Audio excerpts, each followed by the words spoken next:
destrabar y así nos vamos. Hola, muy buenos días. Estamos en la sesión 10, 26 de marzo, miércoles, 10:30 de la mañana, hora de Ciudad de México. Y pues por concluir, casi por concluir el libro de la cena de Koch, el escritor holandés, de Países Bajos, mejor dicho. Y ahorita pues dando nada más una probadita más de este libro del método Ikigai, de la cultura milenaria japonesa. Quiero compartirlo porque creo que siempre son buenas oportunidades de pensar al respecto. Y dice así, habla de las pequeñas escapadas de nuestra zona de confort.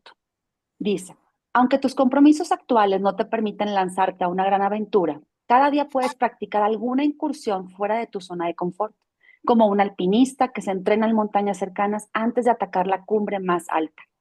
Estas propuestas te servirán para no acomodarte y refrescar tu vida cotidiana con un aire nuevo. Y son 5 propuestas. La número 1, cambia de ruta para ir al trabajo o a tu centro de estudios. O bien cambia tu modo de ir hasta allí. Si acostumbras a ir con transporte público, prueba un día a ir en bicicleta o incluso andando, si no es muy lejos, observando las curiosidades que te ofrece ese nuevo camino. La práctica número 2, lee un libro de un autor desconocido. Entra en una librería y sin ideas preconcebidas, déjate seducir por una portada y un título. Como mucho, lee el primer párrafo para ver cómo te hace sentir. Tal vez hagas el descubrimiento del año. La práctica número 3 nos dice, pasea por un barrio donde nunca hayas estado. Como un turista en tu propia ciudad, un día festivo, toma el metro o una línea de autobús que lleve a un destino donde nunca hayas estado. Pasea con ojos nuevos sobre este territorio, observa edificios y gente, entra en un bar para impregnarte de la vida local. Práctica número 4, aprende algo nuevo. Por poco tiempo que tengas, apúntate a un curso de algo que jamás hayas hecho. Tai chi, cocina japonesa, caligrafía, dibujo con modelos, fotografía. Además de adentrarte en un nuevo mundo, contactarás con personas nuevas. Y la práctica 5, renueva tus amistades. Especialmente si has llevado a la práctica el punto 4, abre la puerta a que entren nuevas relaciones en tu vida. Estas te harán conocer lugares distintos y renovarás también tus temas de conversación. Para ganar nuevos amigos, también puedes hablar con un compañero de trabajo con el que hasta ahora hayas tenido una relación estrictamente laboral. ¿Qué tal? ¿Les han comentado alguna vez? ¿Han hecho esto? ¿Les ha Sí, pasado? Que ya sí, saben, hay que tratar de que el cerebro maneje diferente. Si usas mucho la mano derecha, usa la mano izquierda, usa otros trayectos, otros caminos. Atrévete a dirigirle la palabra a quien menos crees porque no es afín a ti y resulta que es muy afín a ti, pero siempre déjate como fluir, ¿verdad? Creo que son sí. escapadas de la zona de confort. Me gustaron. Cambia de ruta. Lee un libro de un autor desconocido, pasea por un barrio donde nunca hayas estado, aprende algo nuevo y renueva tus amistades. A ver si las aplicamos. Ojalá. Pues bueno, ¿listos para continuar con la cena? Listos. Esta cena que nos tiene ya como en ascuas. Vamos a ver. Estábamos en los postres, o no, en los digestivos. Dice capítulo 38. ¿Recuerdan? Estaba por proponer Serge que se iba a salir de la candidatura de primer ministro de Países Bajos. Y Babette no estaba de acuerdo, estaba de hecho sollozando, no podía creer que esa fuera la decisión de su esposo. Y Claire tampoco, estaba como opinando. Y aquí comienza Claire a hablar.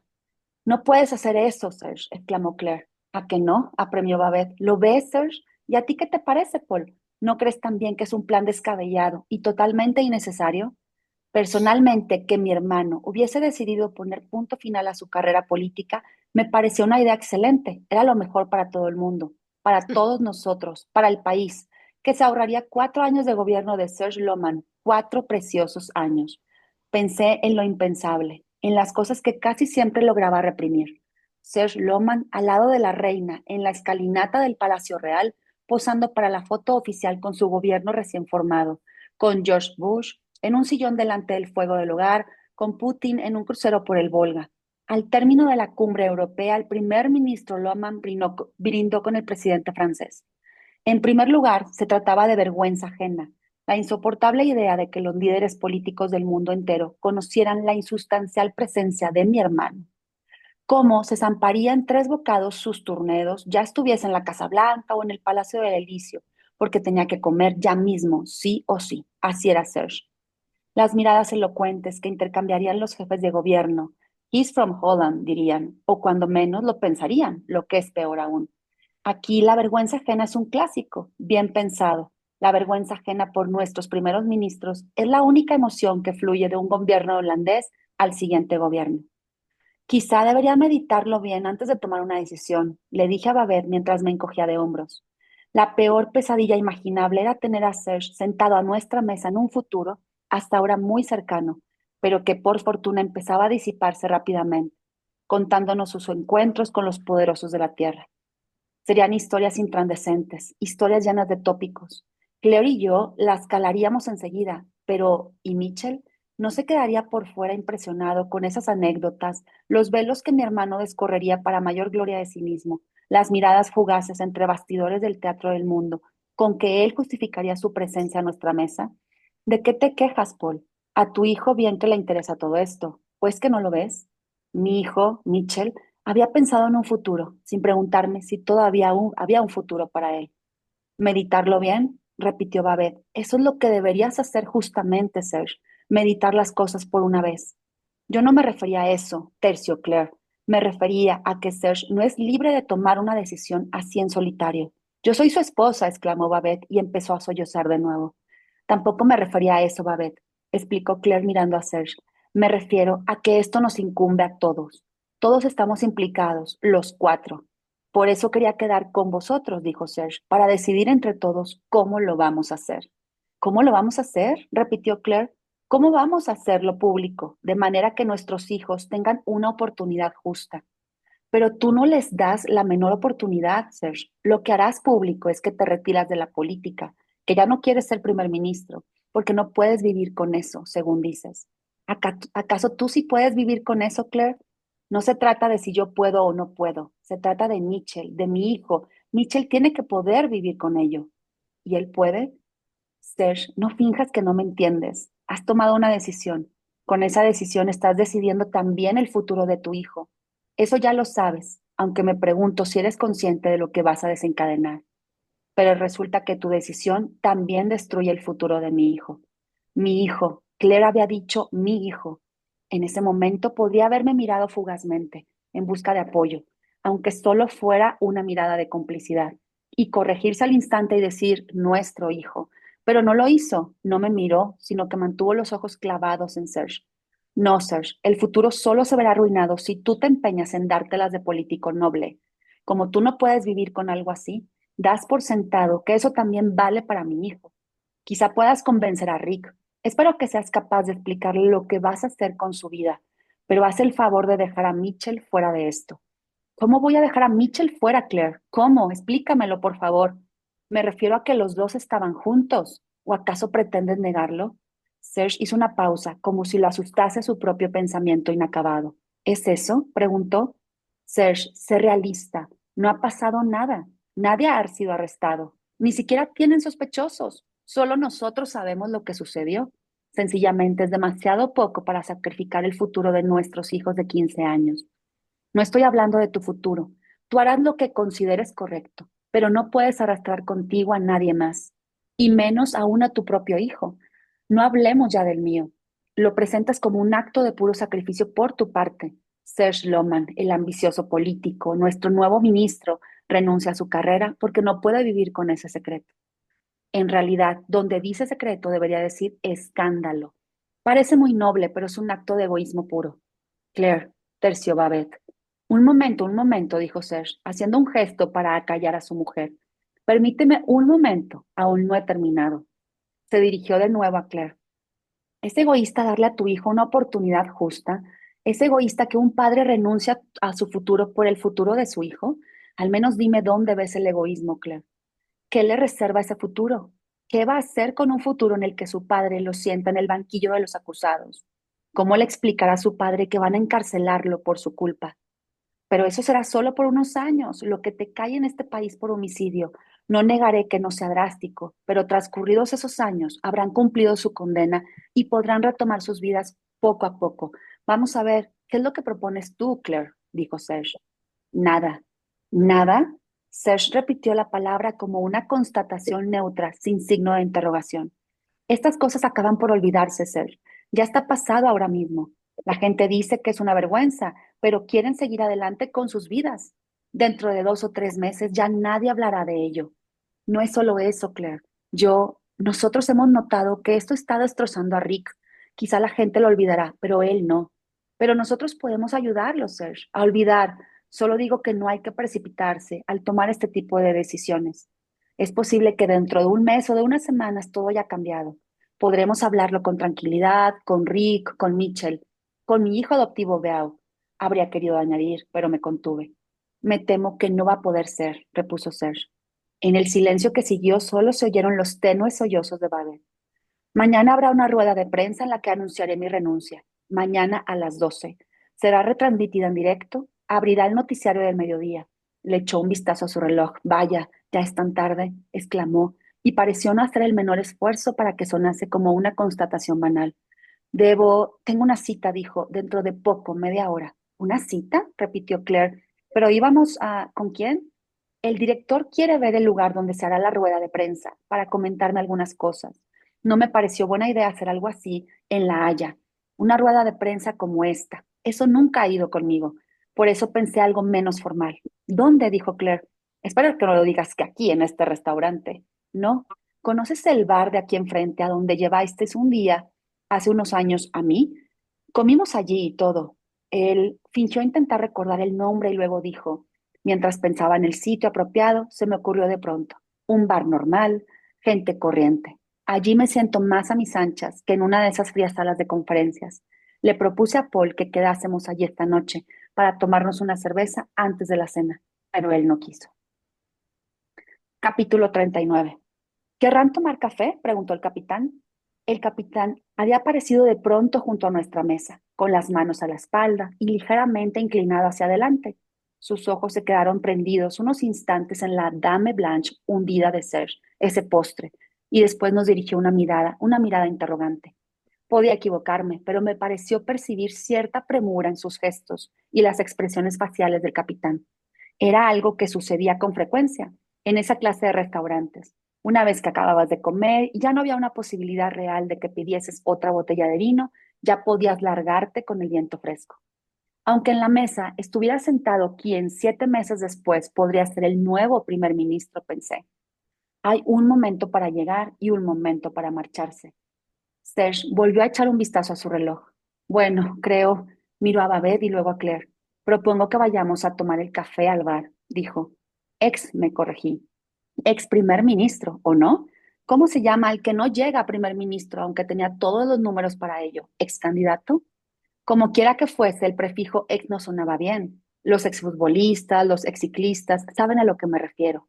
Estaba por verse si mi hermano aún podría reservar una mesa para el mismo día en ese restaurante, después de la rueda de prensa del día siguiente. Lo más probable era que a un ex candidato lo apuntasen en la lista de espera de por lo menos 3 meses. Así que tráiganos la cuenta, por favor, pidió Serge. Quizá no me fijé bien, pero yo diría que no esperó a ver si Babette y Claire estaban de acuerdo con la idea de tomar el café en el bar. Yo sí quiero un café, dije, un expreso, añadí, y algo más. Me quedé en un momento pensativo. Me había moderado toda la velada y ahora no sabía qué me apetecía. Yo también tomaré un expreso, dijo Claire, y una grapa. Mi esposa, sentí algo cálido. Ojalá estuviera sentado a su lado y pudiera tocarla. Para mí también una grapa, dije. ¿Y para usted? El capitán parecía un poco confundido y miró a mi hermano, pero Serge negó con la cabeza. Solamente la cuenta, gracias.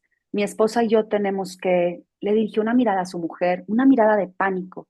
Lo advertí incluso con el rabillo del ojo. No me habría sorprendido que Babette pidiese un expreso también. Pero Babette había cesado de sonarse y se frotó la nariz con la punta de la servilleta. No tomaré nada, gracias, dijo sin mirar al capitán. Entonces serán 2 expresos y 2 grapas. ¿Qué grapa desean tomar? Tenemos 7 clases distintas, desde la añeja, envejecida con barricas de roble, hasta la joven. La normal, interrumpió Claire, la transparente. Y el capitán hizo una inclinación casi imperceptible. Una grapa joven para la señora y para el señor, lo mismo. Y la cuenta, repitió Sir. Después de que el capitán se alejara presuroso, Babette se volvió hacia mí e hizo un intento por sonreírme. ¿Y tú, Paul? No has dicho nada aún. ¿Qué piensas tú? Me parece raro que Serge haya elegido nuestro bar. La sonrisa o al menos el amago desapareció del semblante de Babette. Paul, por favor, dijo Serge y miró a Claire. Sí, me parece raro, insistí. Fuimos nosotros los que os llevamos allí en una ocasión. Claire y yo vamos a menudo a comer un menú. No puedes organizar una rueda de prensa allí por las buenas, Serge. Paul, repitió mi hermano, no sé si te das cuenta de lo serio. Déjalo que acabe, pidió Babette. En realidad ya he acabado, dije. Al que no entienda algo así, no puedo explicárselo. Nos pareció un bar agradable, observó Babette. Solo guardamos buenos recuerdos de aquella velada. ¡Qué costillas de cerdo! Exclamó Serge. Esperé un momento por si alguien aportaba algo más, pero todos guardamos silencio. Exacto, dije entonces, buenos recuerdos. ¿Qué recuerdos tendremos Claire y yo después? Paul, compórtate de forma normal, dijo Serge. Estamos hablando del futuro de nuestros hijos, te lo repito. De mi futuro no quiero seguir hablando. Pero es que tiene razón, convino Claire. Oh, no, por favor, protestó Serge. Nada de por favor, replicó mi esposa. Se trata sencillamente de la facilidad con que te apropias de todo lo nuestro. Eso es lo que Paul quiere decir.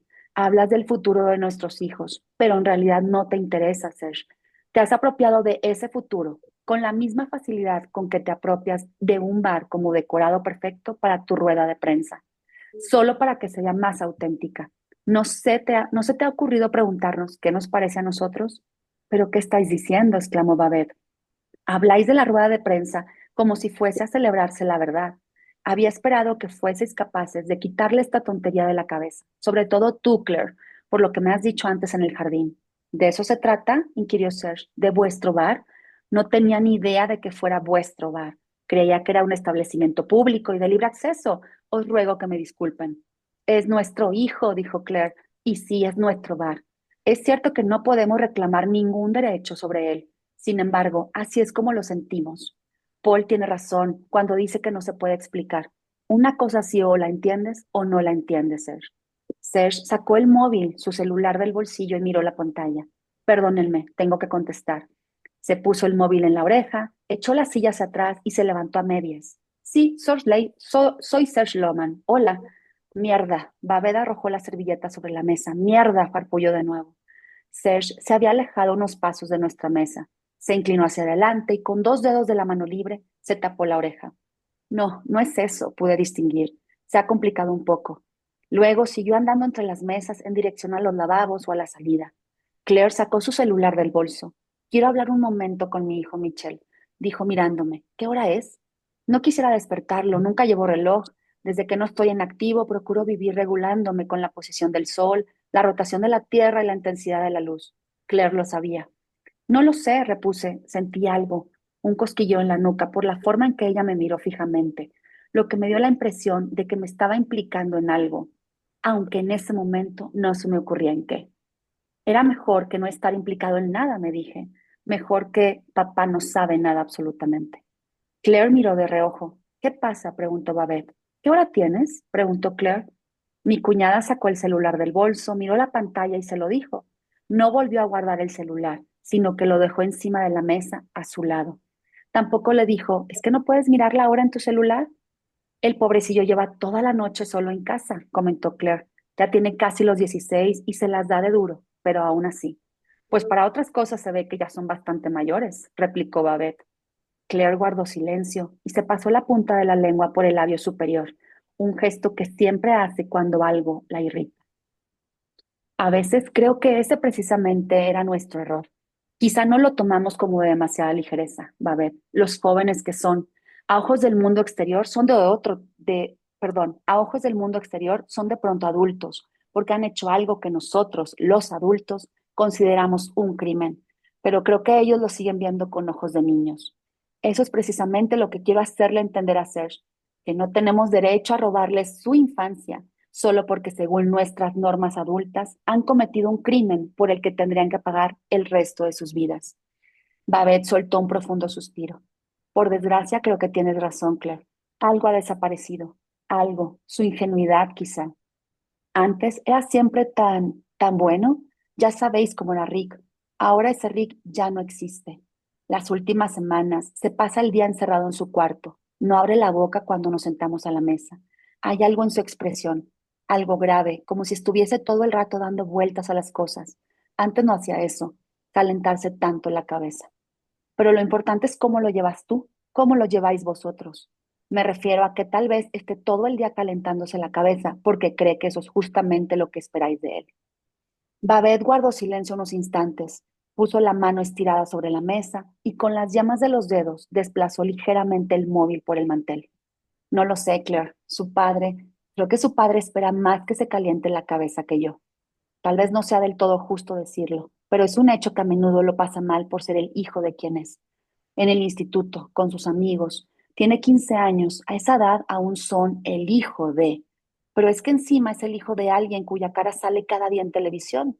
Duda de sus amistades, cree que la gente es amable con él porque su padre es famoso, o al contrario, que los profesores lo tratan a veces injustamente porque no lo pueden soportar. Recuerdo que cuando empezó el instituto me dijo, mamá, tengo la sensación de haber empezado de nuevo. Estaba tan contento, pero al cabo de una semana el centro en pleno sabía quién era. Pues sí, de Serge depende. Dentro de poco todo el centro en pleno sabrá otra cosa. Eso es lo que le digo todo el rato, que Rick ya ha sufrido más de lo que le conviene por su culpa y ahora quiere arrastrarlo también en este asunto. Rick jamás logrará sobreponerse. Pensé en Beao, el hijo adoptado de África, que a ojos de Babette era incapaz de romper un plato. Nosotros vemos que Mitchell aún conserva eso que tú llamas ingenuidad.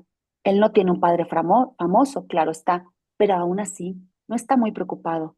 A veces me inquieta porque no parece comprender lo que todo esto puede significar para su futuro. En ese aspecto reacciona verdaderamente como un niño despreocupado y no un adulto que haya tenido que crecer precozmente y que no pare de calentarse la cabeza. Eso nos planteaba un dilema a Paul y a mí. ¿Cómo hacerle ver su responsabilidad sin arruinar al mismo tiempo su inocencia infantil? Mire a mi esposa, a Paul y a mí. ¿Cuánto rato hacía que Claire y yo sabíamos que el otro estaba al corriente de todo? ¿Una hora? ¿50 minutos? Miré el postre de Serge intacto, igual que sucedía con los anillos de los árboles o con el método del carbono 14. Tenía que ser técnicamente posible calcular el tiempo transcurrido por el grado de deterrimiento de la vainilla. Miré los ojos de Claire, los ojos de la mujer que para mí representaban felicidad. Claire y yo nos hemos propuesto que Mitchell siga adelante con su vida, les dije. No queremos inculcarle un sentimiento de culpa. Me refiero a que es culpable en parte, pero lo que no puede ser es que una indigente que está estorbando en un cajero automático se vea como la inocente de la película. Sin embargo, esa será la opinión mayoritaria con ese sistema judicial que tenemos. Se oye por todas partes. ¿A dónde vamos a ir a parar con esta juventud descarriada? Jamás oirás una palabra contra los mendigos y los indigentes. No, no quieren dar el ejemplo, fíjate bien. Durante todo mi discurso, Claire no dejó de observarme. También la mirada y la sonrisa que me regaló al final formaban parte de nuestra felicidad. Era una felicidad a prueba de muchas cosas, en la que los de fuera no podían interferir así como así. Ay, sí, iba a llamar a Mitchell, dijo levantando la mano con que sostenía el celular. ¿Qué hora me has dicho que era? Le preguntó a Babette mientras apretaba una tecla, aunque seguía mirándome a mí. Y Babette volvió a consultar el celular y le dijo la hora. No diré exactamente qué hora era. Las horas exactas pueden acabar volviéndose contra uno. Hola, cariño, dijo Claire. ¿Cómo estás? ¿No te aburres demasiado, Michelle? Miré el rostro de mi esposo. Siempre había algo en ese rostro, en esos ojos que irradiaba alegría cuando tenía a nuestro hijo al otro lado de la línea. Claire reía ahora, hablaba animadamente, pero no irradiaba nada. No, nos tomamos el café y nos vamos. Dentro de una hora estaremos en casa, Michelle, así que aún estás a tiempo de recoger un poco. ¿Qué has cenado?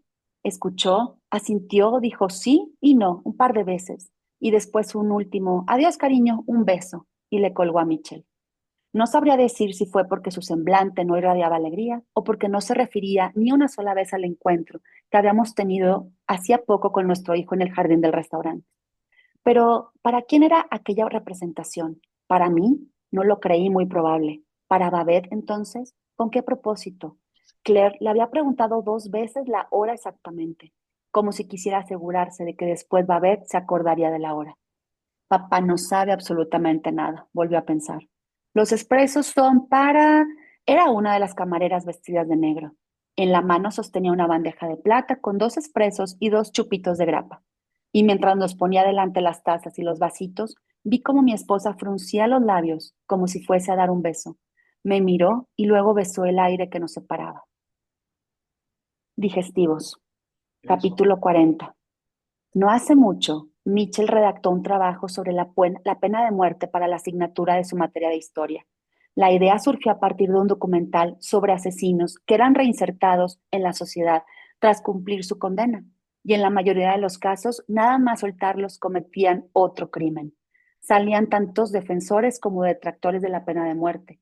Apareció una entrevista con un psiquiatra estadounidense, quien demostraba que a algunas personas no se les debería volver a dejar en libertad.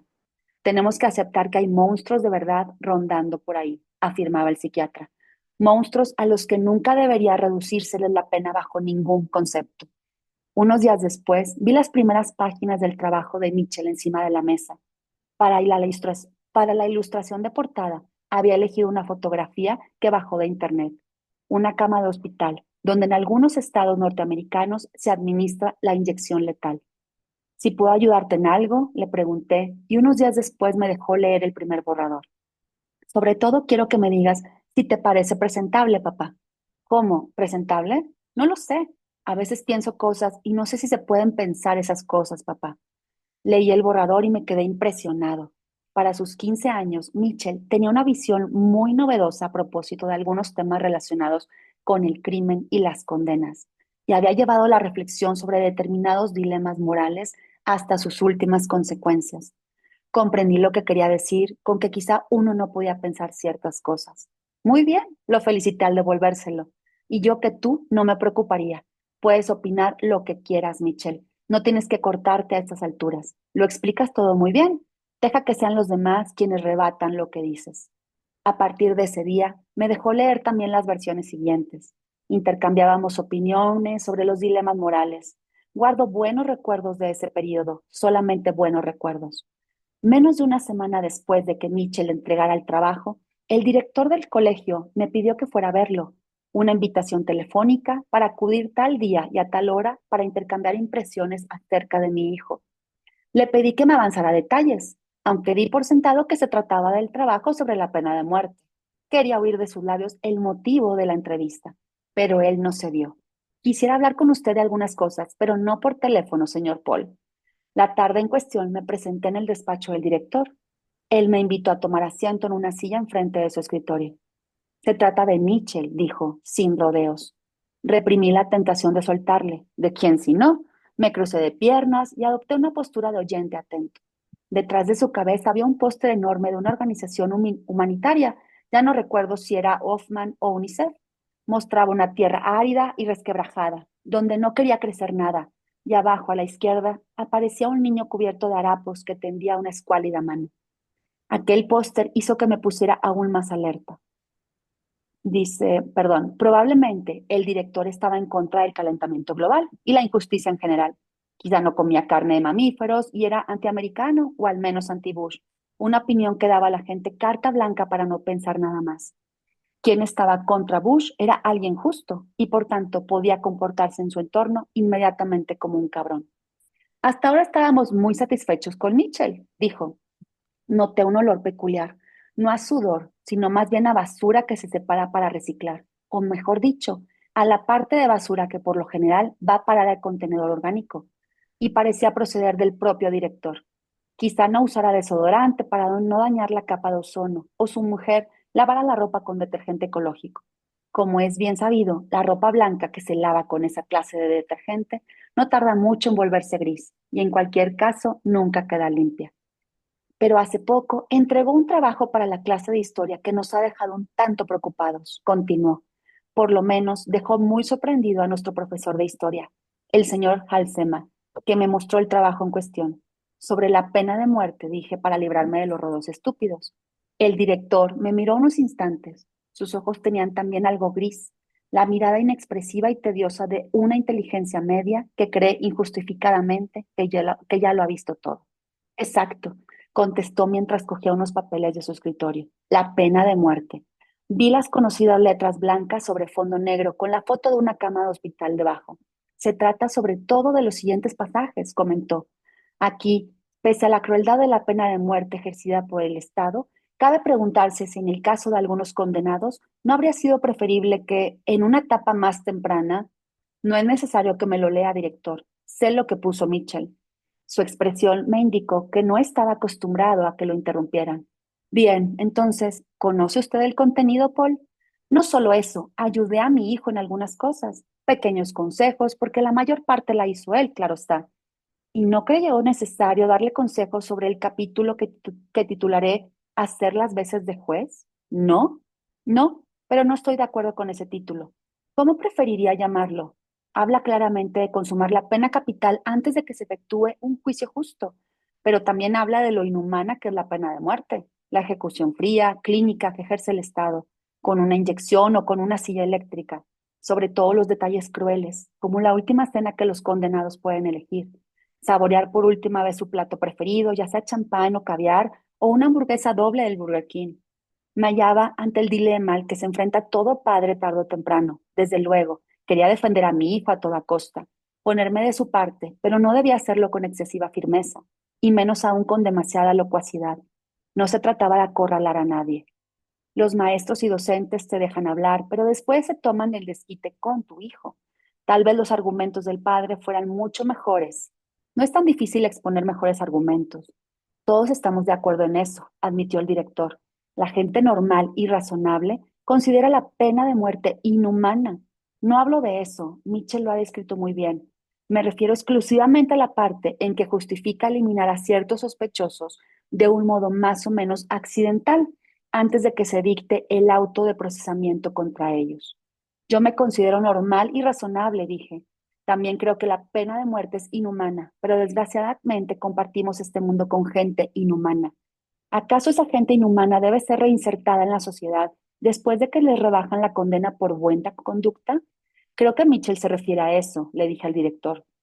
¿Así que se los puede matar de un tiro? ¿O qué fue lo que puso? Ojeó el director del trabajo. ¿Tirarlos por la ventana? La ventana del 10º piso de una comisaría, me parece recordar. Eso, por decirlo suavemente, no es muy usual en un estado de derecho, dijo el director. No, pero usted lo está sacando de contexto, director. Se trata de gente de la peor calaña. Mitchell habla de violadores, de niños, hombres que durante años han mantenido a criaturas secuestradas. Hay otros factores a tener en cuenta. En un proceso hay que sacar a la luz toda esa ponzoña en aras de un juicio justo. Pero ¿a quién le interesa que se proceda así? ¿A los padres de las criaturas? Ese es el punto crucial que usted ha pasado un poco en alto, director. No, la gente civilizada no arroja a otras personas por la ventana y tampoco disparan una pistola sin querer durante el traslado de la comisaría a la prisión. Pero aquí no estamos hablando de personas de bien, sino de gente cuya desaparición todo el mundo acogería con un suspiro de alivio. Sí, ahora lo recuerdo bien. Dispararle fortuitamente en la cabeza a un sospechoso en el furgón de policía. Dejó el trabajo nuevamente sobre el escritorio. ¿Fue ese uno de sus consejos, señor Loman? ¿O se le ocurrió a su hijo Mitchell? Algo en su tono me erizó el vello de la nuca y a la vez sentí un hormigueo en los dedos, o mejor dicho, se me quedaron insensibles. Debo reconocer que en estos asuntos se dejó guiar excesivamente por mis propias opiniones al respecto. Admití, tengo ideas bastante claras sobre lo que podría sucederle al culpable de determinados crímenes. Quizá de algún modo impuse esas ideas en mi hijo Mitchell, ya fuera consciente o inconscientemente. El director me dirigió una mirada inquisitiva. Hace un momento me ha dicho usted que la mayor parte la hizo su hijo. Así es. Me refería especialmente a los pasajes en que se considera inhumana la pena de muerte ejercida por el Estado. Mi experiencia me decía que con las inteligencias inferiores, lo mejor es ser claro y meridiano. Con una mentira ofreces a los tontos posibilidades de desdecirse sin quedar en evidencia. Me acordaba de una conversación mientras cenábamos sentados a la mesa, en la que salió a relucir el caso de un asesino en libertad condicional, un asesino que llevaba tan solo unos días en la calle y que según parecía ya había vuelto a matar a alguien. No deberían poner en libertad a alguien así, comentó Mitchell. ¿No deberían ponerlo nunca en libertad o no deberían llegar a encerrarlo en prisión? Pregunté. Mitchell tenía 15 años por entonces y hablábamos de casi cualquier tema con él. Le interesaba todo, la guerra de Irak, el terrorismo, Oriente Medio. En el instituto apenas les enseñaban nada, decía, lo pasaban por alto. ¿Qué quieres decir con que no deberían llegar a encerrarlo? Preguntó. Pues eso mismo, repuse, lo que he dicho. Miré al director, aquel estúpido que creía en el calentamiento global y la erradicación total de la guerra y la injusticia. Seguramente también estaría convencido de que se podía rehabilitar a los violadores y a los asesinos en serie, y que después de años de cháchara con un psiquiatra, podrían volver a reinsertarse gradualmente a la sociedad. El director, que hasta entonces había permanecido reclinado en su asiento, se echó hacia adelante y apoyó los antebrazos en la mesa con las manos estiradas y los dedos separados. Si no me equivoco, usted también ha trabajado en la enseñanza, ¿verdad? El vello de la nuca y el hormigueo de los dedos no me habían engañado. Cuando las inteligencias inferiores veían la amenaza de perder una discusión, se agarraban a un clavo ardiendo con tal de tener razón. Sí, durante unos años di clases de historia, afirmé. No, mencionó el nombre del centro de enseñanza secundaria, un nombre que aún hoy me provoca sentimientos desagradables, como una enfermedad de la que uno está oficialmente curado, pero cuyos síntomas pueden reaparecer en cualquier momento. Así es. Y después lo suspendieron de sus funciones. No exactamente. Fui yo mismo quien propuso tomar un descanso por un tiempo. El director tosió y echó un vistazo al papel que tenía delante. Pero la verdad es que no se ha reincorporado. En realidad lleva más de 9 años sin empleo, señor Paul. No estoy en activo, pero mañana mismo podría emplearme en cualquier otro lugar. Según mis datos, datos que me han sido facilitados por... Eso depende de un informe psiquiátrico. De modo que la decisión de que pueda usted volver o no al trabajo no está en sus manos. Otra vez el nombre del instituto. Sentí cómo los músculos del párpado izquierdo se me tensaban. Uno significaba nada, pero los demás podían tomarlo como un tic. Por eso fingí que me había entrado algo en el ojo y me lo froté con los dedos, pero la contracción muscular no hizo sino imperiar. El director estudió de nuevo el papel de mi hijo. Pues no es eso lo que pone aquí. Aquí pone, haga el favor de enseñarme ese papel, director.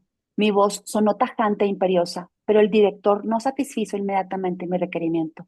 Déjeme acabar, por favor, dijo. Hace unas semanas me encontré por casualidad con un antiguo compañero que ahora está trabajando en... No recuerdo cómo salió el tema. Creo que estábamos hablando del estrés laboral en la enseñanza, sobre el fenómeno de quemarse en el trabajo, ya sabe. Entonces, él mencionó un nombre que me resultó familiar. Al principio no supe de qué, y luego pensé en Mitchell y en usted. Yo nunca he estado quemado, eso es una enfermedad moderna, y tampoco he estado estresado. Me fijé en que ahora él era quien pestañeaba, y aunque no se podía haber llamado tic a eso por muy buena voluntad que uno tuviera, sí que era un signo de repentina debilidad, más aún de miedo. No me percaté, pero quizá hubo algo en mi voz. Habría pronunciado las últimas frases más despacio, en todo caso más despacio que las anteriores, algo que hizo que se encendieran las luces de emergencia del director. Yo no he dicho que usted hubiese padecido estrés, repuso el director. Entonces husmeé claramente el miedo sobre el tufo a basura orgánica, como un perro es capaz de distinguir cuando alguien tiene miedo. Creo que fue en ese momento cuando me levanté. Ya no me acuerdo bien. Hay un punto ciego, un agujero en el tiempo. No recuerdo si se dijo algo más. El caso es que de pronto estaba de pie. Me había levantado de la silla y miraba al director. Lo que sucedió a continuación se debió en gran parte a la diferencia de altura y al hecho de que el hombre siguiera sentado mientras yo lo miraba de frente. Podría decirse que me erigía por encima de él. Era una suerte de ley tácita, como que el agua fluye de arriba abajo o para seguir con los perros, o el hecho de que el director estaba desventajado por estar sentado. Lo mismo sucede con los perros. Durante años se dejan alimentar y acariciar por su amo. No hacen daño ni a una mosca. Son una delicia de mascota. Pero de pronto, un buen día, el amo pierde el equilibrio, da un traspié y se cae. En un abrir y cerrar de ojos, los perros se le echan encima, le hincan los colmillos en el cuello y lo matan a mordiscos. Es el instante. Lo que cae es débil, lo que está en el suelo constituye una presa. Le pido encarecidamente que me deje ver ese papel, director. Dije por guardar las formas, mientras señalaba la hoja que él tenía encima. Digo por guardar las formas, porque ya era demasiado tarde para dar marcha atrás.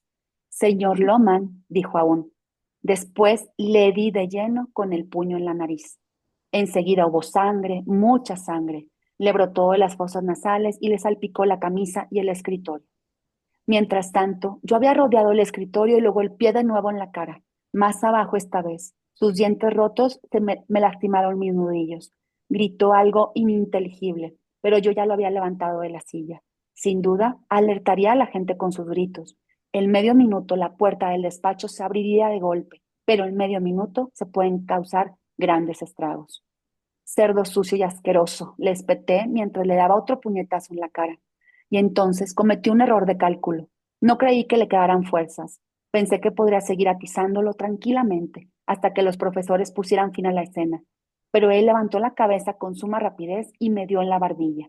Acto seguido, me aferró las piernas con los brazos y dio un tirón, con lo que perdí el equilibrio y caí. Mierda, grité. El director corrió, no hacia la puerta, sino hacia la ventana. Antes de que lograra ponerme de pie, ya la había abierto. ¡Auxilio! Bramó, ¡auxilio! Pero para entonces ya había llegado hasta él. Lo agarré del pelo y le eché la cabeza hacia atrás. Y a continuación se la estrellé con toda mi fuerza contra el marco de la ventana. No hemos acabado aún, le grité. Había mucha gente en el patio, principalmente estudiantes. Casi de inmediato distinguí a un chico con una gorra negra entre los demás. Fue tranquilizador. Me dio confianza atisbar ese rostro conocido entre todas aquellas caras. Estaba a un lado con un grupo pequeño, junto a la escalera que conducía a las aulas. Lo saludé, todavía lo recuerdo bien. Saludé a Mitchell e intenté sonreírle. Con aquel saludo y aquella sonrisa, quería darle a entender que probablemente desde fuera parecía más grave de lo que en realidad era, que el director y yo sosteníamos opiniones distintas en relación con su trabajo, pero que ya nos estábamos acercando a la solución. ¿Qué tal?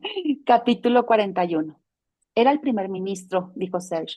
Tomó asiento y se guardó el móvil en el bolsillo. Quería saber de qué se tratará la rueda de prensa de mañana. Alguno de nosotros podría haberle preguntado, ¿y bien? ¿Qué le has dicho? Pero todos guardamos silencio. A veces la gente mantiene silencios así cuando no tiene ganas de tomar el camino que tiene delante. Mi hermano miró su postre, que quizá por cortesía no había retirado aún de la mesa el capitán. Le he dicho al primer ministro que prefería no revelarle nada esta noche. Ha contestado que esperaba que no fuera nada grave, que por ejemplo no hubiera decidido retirarme de las elecciones. Lo ha dicho literalmente, lamentaría profundamente que decidieras arrojar la toalla ahora. Serge intentó imitar el acento del primer ministro, pero le salió tan mal que pareció una caricatura exagerada de la propia caricatura.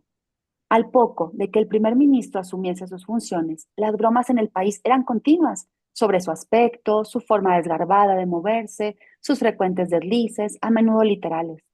Después se produjo un proceso de acostumbramiento. Uno se acaba acostumbrando. Vaya, qué interesante, dijo Claire. Así que todavía estás considerando varias opciones, Serge. Creía que ya lo habías decidido todo. Por nosotros también. Serge intentó establecer contacto visual con su mujer Babette, pero ella fingió más interés en su celular que en lo que sucedía en la mesa. Sí, todavía estoy considerando varias opciones, admitió con un suspiro.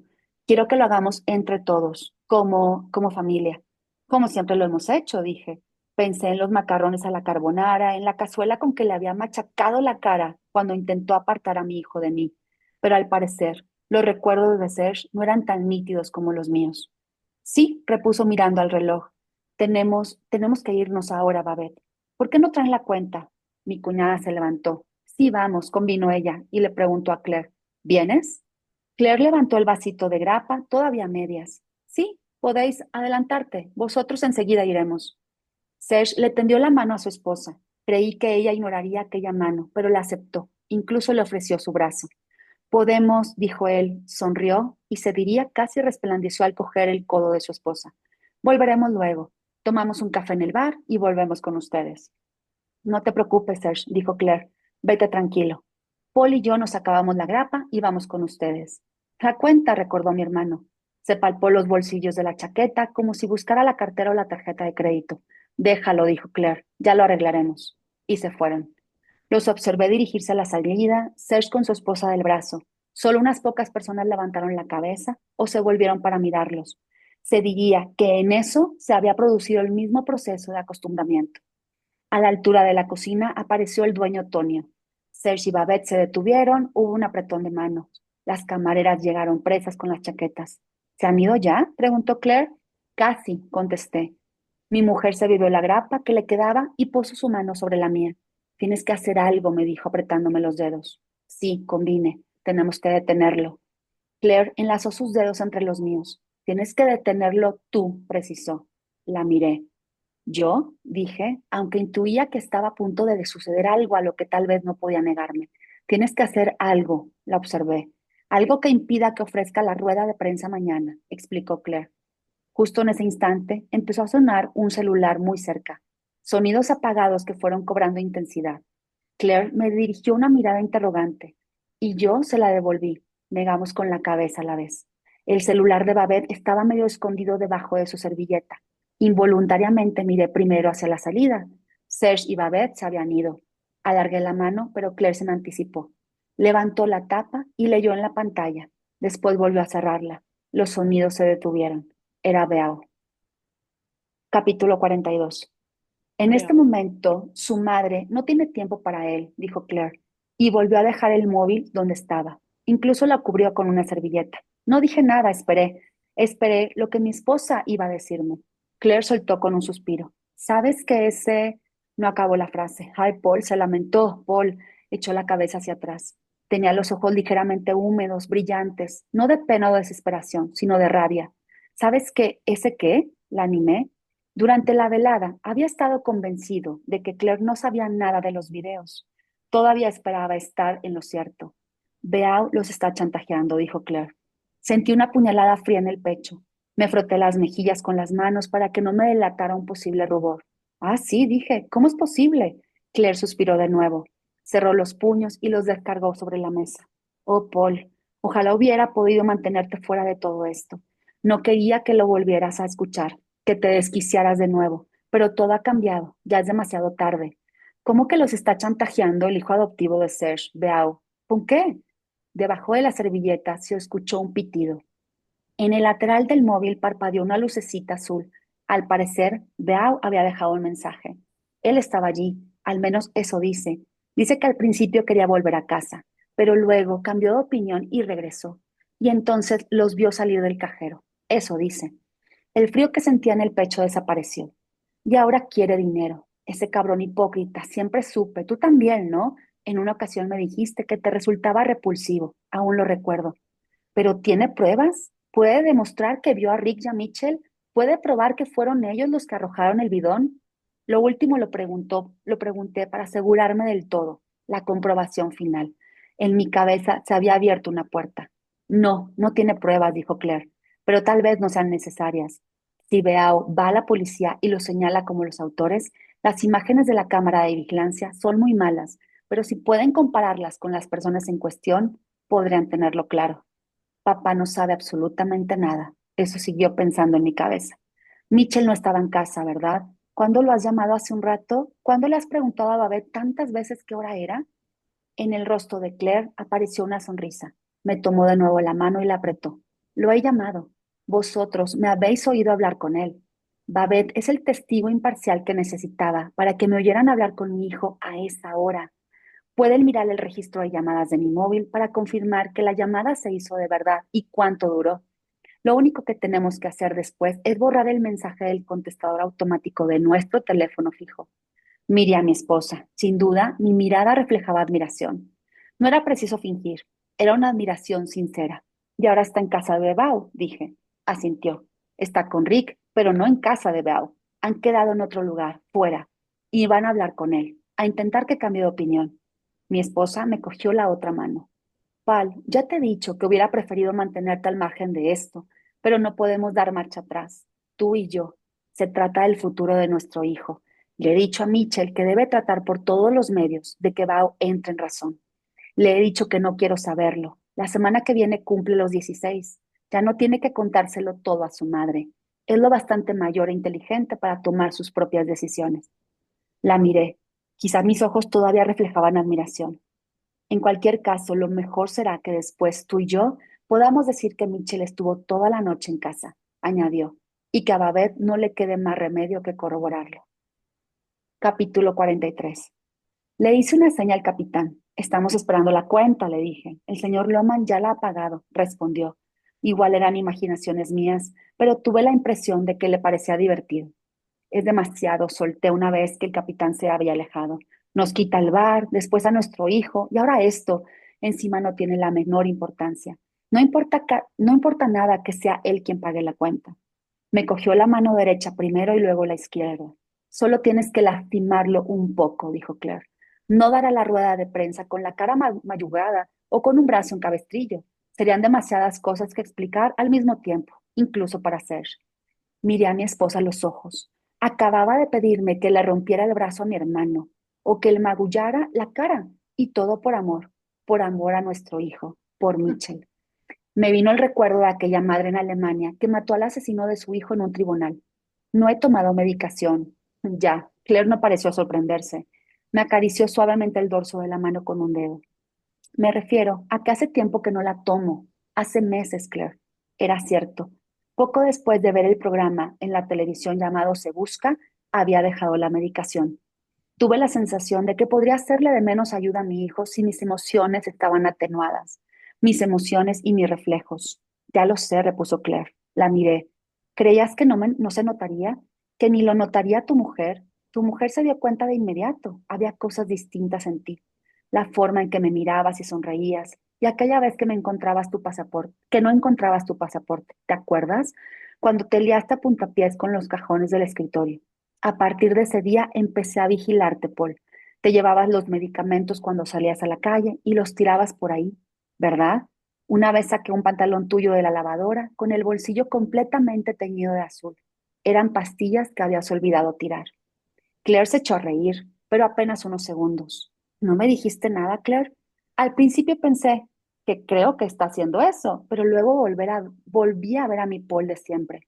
Entonces lo supe. Quería recuperar a mi Paul de siempre, aunque pateé los cajones del escritorio o salga corriendo detrás de aquella moto que le cortó el paso. De aquella otra vez que mandaste al hospital al director del Instituto de Mitchell, creí que añadiría, pero no lo hizo. Dijo otra cosa. Ese es el Paul que yo amaba, el que amo. Ese es el Paul que amo más que a nada o a nadie en este mundo. Advertí que algo brillaba en sus lagrimales. También yo sentía un escorzor en los ojos. A ti y a Mitchell, claro, añadió mi esposa. A ti y a Mitchell por igual. Vosotros sois mi mayor felicidad. Sí, repuse. Tenía la voz ronca y solté un gallo. ¿Qué le has dicho a Babette, por cierto, en el jardín? ¿Qué? ¿En el jardín? Cuando habéis salido a pasear con ella. Parecía muy contenta de verme, dijo, querido Paul. ¿Qué le has dicho? Claire respiró hondo. Le he dicho que harías algo, algo para que esa rueda de prensa no llegara a celebrarse. ¿Y le ha parecido bien? Ella quiere que Serge gane las elecciones, pero sobre todo le ha dolido que él le dijera lo que pensaba hacer en el coche, viniendo hacia aquí. Pero aquí en la mesa ha dicho que Babette es lista, Paul. Tu hermano no debe sospecharlo jamás. Es posible que más adelante, cuando sea la esposa del primer ministro, vaya a repartir platos de sopa en un asilo para indigentes, pero esa indigente en concreto le importa tan poco como a ti o como a mí. Moví las manos. Las moví para liberarlas de las de mi esposa y tomarlas a su vez entre las mías. No es buena idea, le dije. Paul, no, escucha. Yo soy yo. Yo soy quien soy. No me he tomado la medicación. De momento, solo lo sabemos tú y yo. Pero estas cosas se acaban sabiendo, Claire. Escarbarán hasta enterarse de todo. El psicólogo del colegio, mi despido, y si no, el director del Instituto de Mitchell. Todo estará sobre la mesa como un libro abierto, por no hablar de mi hermano. Él será el primero en declarar que algo así no le ha sorprendido en absoluto. Quizá no lo diga públicamente. Claire guardó silencio. No conseguirá hacerlo, desistir de sus propósitos, Claire. Será un paso en falso. Esperé un momento. No quería empezar a parpadear. Será un paso en falso si lo doy yo, añadí. Capítulo 44. 5 minutos después de que Claire se hubiera ido, volví a oír un pitido debajo de la servilleta de Babette. Nos habíamos levantado a la vez, mi esposa y yo. La había abrazado con fuerza. Había ocultado mi rostro en su cabello y muy despacio, sin hacer ruido, había inspirado por la nariz. Cogí el móvil de Babette, abrí la tapa y miré la pantalla. 2 mensajes nuevos. Pulsé mostrar. El primero era de su hijo adoptivo, Beau. Solo había una palabra sin mayúsculas y sin punto. Mamá. Pulsé borrar. El segundo había sido grabado en el buzón de voz. Babette estaba con otra compañía telefónica, así que no sabía qué número marcar para escuchar ese buzón. Busqué en nombres y por la B encontré el buzón de voz. No pude reprimir la sonrisa. Después de que una voz femenina anunciara que tenía un mensaje nuevo, oí la voz de Belle. Escuché. Mientras escuchaba, cerré los ojos un instante y volví a abrirlos. Cerré la tapa. No volví a dejar el móvil sobre la mesa, sino que me lo eché en mi bolsillo. ¿A su hijo no le gustan esta clase de restaurantes? Me asusté tanto que di un respingo en la silla. Discúlpeme, dijo el capitán. No pretendía asustarle, pero lo he visto antes hablando con su hijo en el jardín, o al menos he deducido que era su hijo. Al principio no supe a qué se refería, pero pronto caí en la cuenta. El hombre que fumaba. El hombre que fumaba fuera del restaurante. El capitán nos había visto en el jardín. No sentí pánico. Bien mirado, no sentí nada. Reparé de pronto en que el capitán llevaba un platito en la mano, un platito con la cuenta. El señor Loman ha olvidado llevarse la cuenta. Por eso se la traigo. Quizá lo vea usted dentro de poco. Así es. Lo he visto antes con su hijo, prosiguió. Hay algo en su porte, en realidad en el porte de ambos, algo idéntico, y he pensado que eso solo pasa de padre a hijo. Bajé la mirada hasta que él dejó el platito con la cuenta. ¿A qué esperaba? ¿Por qué no se iba de vez en vez de contarme esas bobadas sobre los portes de padres e hijos? Ya, dije. No pretendía confirmar la intuición del capitán. Era una sola forma de llenar educadamente ese silencio. Yo también tengo un hijo, comentó entonces. Solo tiene 5 años, pero a veces me sorprende de lo mucho que se me parece. Cómo hace determinadas cosas de la misma manera que yo. Pequeños gestos. Y también tengo una hija de 3 años que se parece a su madre. Cogí la cuenta y miré el total. No profundizaré en todo lo que podía hacerse con aquel dinero de la cuenta. Tampoco diré nada de cuántos días tendrían que trabajar las personas corrientes para ganarlo. No mencionaré el total, que era una de esas cifras que dan ganas de reír. Espero que haya disfrutado de la velada, dijo el capitán, pero seguía sin irse. Tocó levemente el platito vacío con la yema de los dedos, lo desplazó unos centímetros por el mantel, lo cogió y volvió a dejarlo en la mesa. Capítulo 45. Claire, por segunda vez esa noche abrí la puerta del lavabo de mujeres y pronuncié su nombre, pero no hubo respuesta. Fuera en la calle oí la sirena de un coche policía. Claire, repetí. Avancé unos pasos hasta los narcisos blancos y constaté que todas las cabinas estaban desocupadas. Oí la segunda sirena mientras pasaba por delante del guardarropa y de la tilas en la calle. Entre los árboles vislumbré las luces giratorias. Acelerar el paso o echar a correr habría sido una reacción normal, pero no lo hice. Sentí algo pesado y oscuro en el lugar donde sabía que se hallaba el corazón. Mi esposa, pensé. De nuevo me asaltó el impulso de echar a correr, de llegar sin resuello al bar, donde sin duda me retendrían en la puerta. Mi esposa, diría jadeante, mi esposa está ahí dentro. Pero precisamente la visualización de esa escena me hizo aminorar el paso.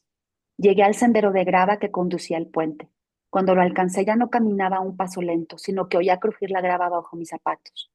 Apoyé la mano en el pretil y me detuve. Las luces giratorias se reflejaban en el agua oscura.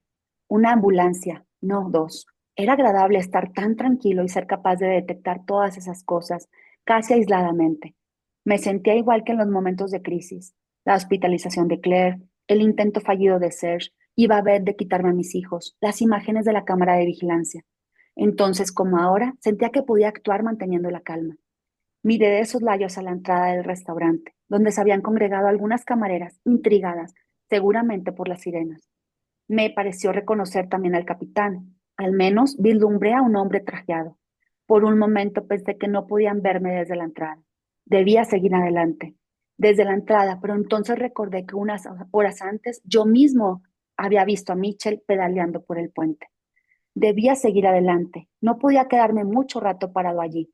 No podía arriesgarme a que una camarera declarase haber visto a un tipo parado en el puente. Me resultó muy extraño. Estaba allí sin hacer nada. No sé si le será útil para la investigación. Saqué el móvil de Babette del bolsillo, lo sostuve sobre el agua y lo dejé caer. Un pato se acercó al oír el chapoteo. Luego solté el pretil y me puse en movimiento. Ya no iba en cámara lenta, sino a un ritmo normal, ni demasiado lento ni demasiado rápido.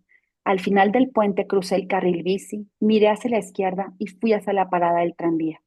Había un grupo de curiosos, no muy nutrido. A la izquierda del bar había un pasaje. Me dirigí hacia allí. Acababa de alcanzar la acera cuando las puertas del bar se abrieron literalmente. Sacaron una camilla con ruedas empujada por dos enfermeros.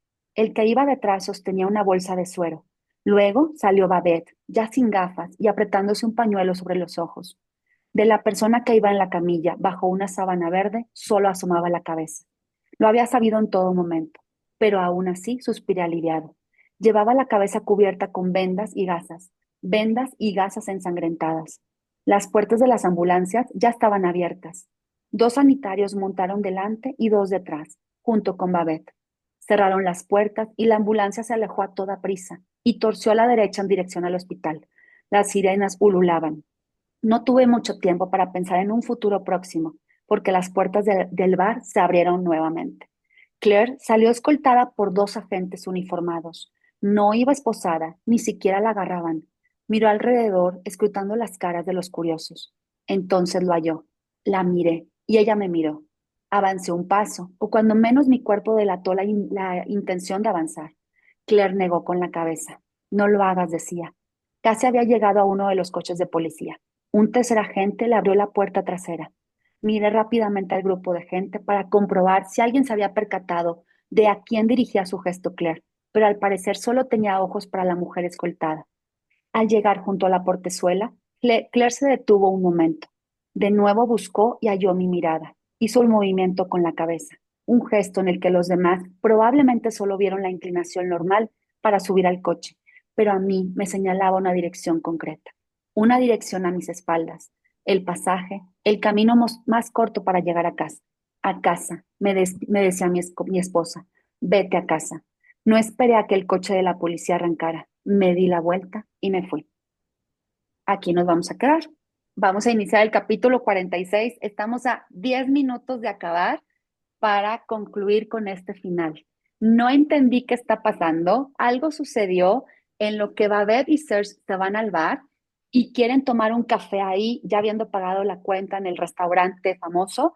Algo sucede con Claire, hay alguien en la ambulancia, Babette sale llorando, suben a este encamillado a la ambulancia y Babette sube. Claire está como subiendo a un auto de policía y con la mirada le dice a Paul, vete a casa. Entonces, aquí nos vamos a quedar con la intriga. Esperemos, esos 10 minutitos se nos van a ir como agua. Nos vamos a ver el próximo martes para terminar ya finalmente con la cena y proponerles el nuevo libro de lecturas al oído. Y pues espero que lo hayan disfrutado. Vamos a ver en qué termina otra vez la historia con Paul golpeando gente y Ay, sembrando una semilla donde el que es malo en este mundo no vale la pena que exista en este mundo. Yo creo que ese es el mensaje que le ha dado de manera muy sutil Paul a Mitchell, pero no sabemos cuál va a ser la postura. Les van a dar la oportunidad de que sigan creciendo, aunque tengan en su interior un dolor que causaron a una indigente provocando la muerte, o van a realmente decir la verdad para que, pues obviamente, ellos se hagan cargo de de las propias consecuencias, ¿no? ¿Quieren comentar algo? no, Totalmente les agradezco lo que gusten comentar. Gracias. no Paro creas la que ser grabación. circunstancia